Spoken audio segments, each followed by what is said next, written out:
Futures and options on futures trading involve substantial risk and is not a suitable investment for all types of investors. Past results are not necessarily indicative of future results. When I use the word I in this video, it refers to what I teach in my charting course or what I offer in my twice daily oral and written updates. Prices shown on charts and quote boards are in real time and take into account all known activity up to this point in time. And if you'd like to read more of this disclaimer, simply hit the pause key on your video player.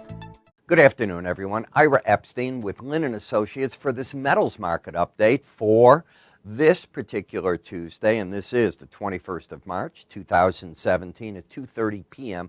Central Standard Time. You know, looking at the market, the stock market today takes the beating. I would have thought it was yesterday, in all honesty, when we were listening to Mr. Comey, Mr. Rogers all come on, and everything they said was damning for the Trump administration. I mean, there's no wiretaps. They're still looking in were there any relationships between Russia and the Trump campaign people. Nothing good there. But it took today to get the stock market going as the markets, I think, listening to Mr. Neil Gorsuch, who is up for the Supreme Court Justice. If you're listening, they are just brutally ripping him apart. The Democrats are having a field day. Our own Democrat in Illinois, Mr. Durbin, did a real nasty job on him. So we'll see what happens and how this comes out. And then the second part that's hurt the market, and it's kicking up other parts in the metals, has to do with the health care bill. Who knows where that's going, but it's up for a vote on Thursday, and so far it doesn't appear it's got the count to get things done, but that's so far. In politics, 48 hours is a lifetime. Look at the metals, though. Up $10 in the gold, up silver 10. Copper market got hit. If you looked at my morning subscriber reports, I wrote that the OECD had cut back growth in China. That's the kiss of death for a market like copper. You were down a little bit also in the platinum market because same thing there. Remember, they're autos. How are they going to be buying as many? The country's contracting, blah, blah. But seeing that contraction, seeing what's going on here, I guess it was enough to finally get a stock market correction. So as we look at the weekly chart of gold, you have a higher high, a lower low. We can't get away from the fact that the market held the 18-week moving average of closes in red and then the 100-week. It did its job there.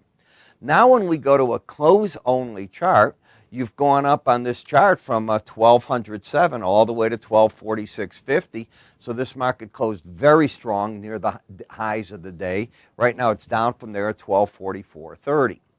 As we take a look further, a big outside day up on the chart. Therefore, what I would do if I were a chartist, I am a chartist, I don't want to see today's lows taken out tomorrow or the day after. If they are, this can turn out to be a trap for the bears.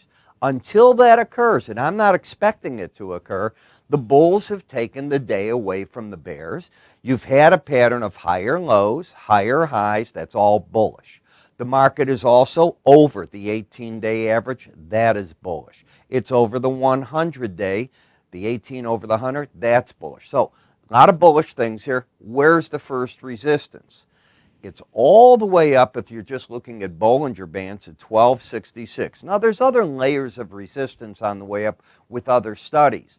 But on the ones that I use here, it might be headed there. It's another $20 higher, not a bad move. And look at how the market's moving up. Now, I am concerned that you're already overbought. Any reading over 70 in the slow stochastic oscillator, which is on this bottom graph, is considered overbought. It's also a sign momentum is still coming up. It hasn't stalled out yet. So you've got a couple of plays there, but the bulls will be waiting for the market, anything near that 18-day average of closes. In the gold ETF, you've got the pattern of higher lows, higher highs. Notice how you're staying over the 18-day average of closes, which is over the 100. And if the market wants to lift further with any surge, could get to 120.37. But here, overbought as well. What about the gold miners? Let's start here. Overbought. Support on the pullback 2 days ago, the 100-day, 18-day. And it finally set up a pattern that's bullish. Yes, today. If I take out today's action, what we had, actually it was yesterday that it set it up. I take that back because you had the higher lows But what about the higher highs? You needed to get to today to get that. So today finally set the market up where you've got the bull pattern until 2251 is taken out, 2396 resistance. But please understand, buying into overbought conditions, not the easiest thing to do. Today, the gold is gaining on the silver. Silver had a lot of trouble, as you're going to see, at the 18-day average of closes. Gee, isn't that funny? How often do I teach you that line in the sand? When you're under it and you rally to it, it's resistance. And here you go. You tell me what you see on the chart. 1757.70, let's call it 1758, just round it up. That's the resistance point. You're at 1755. You got through it slightly. The trend of the market, well, if you keep closing under the 18-day average, what you have is that the swing line's up, but the bias is down. You have nothing. And you've got momentum trying to go higher. So the market's doing what, if you really look at it? Fighting a battle between the 100-day average in green and the 18. So often we see that on charts. In the silver ETF, you reached up and you kissed the upper Bollinger Band. That number was the 18-day average, 1665. I'm getting my words mixed up. 1665, and again, it's caught between the 100-day and the 18-day average of closes. In the copper market, you now have broken down. You've got a low that's under a previous low and a high that's over a previous high. So you have, number one, no trend. You have downside bias because you're under the 18-day average, and support begins at 259.15 down to the 256.90 level. Momentum still pointing down. This market's in a state of flux again. China, contraction according to OECD, and if that is going to be the case for both this year and next year, watch out. You could get a market in copper that's not as strong as people think. Notice where the platinum went up to. All you did is finally get a rally up after yesterday to the 18-day average, and you stall there. That's not a surprise to me. So often you get to that number, or you're above it, and you fall back to it. That's where the battleground is. So is there a trend here? No. You've got the swing line up, but you're under the 18-day average. There's nothing to do. In the palladium market, I was looking that the market might be able to get up and hit that upper Bollinger Band. It missed it today by under about $1 an ounce, not very much. It's very overbought. It needs no correction to begin what? No reason to begin a correction at all. The dollar index is still getting beat up. Now, I read a comment last night where, in fact, this morning when I was doing my post for the morning, where one of you said, and rightly so, that, you know, if you look at the dollar over a 2.5-year period, it's very strong. I agree with you, but I don't trade 2.5 periods. These are daily charts, and that's what you're basing your trades on. And when we talk, is the dollar weak or strong, if you read the news articles, they're not saying over a 2.5-year period. They're talking dollar strength, present condition. And the present condition is bearish. And I've said that over and over here recently.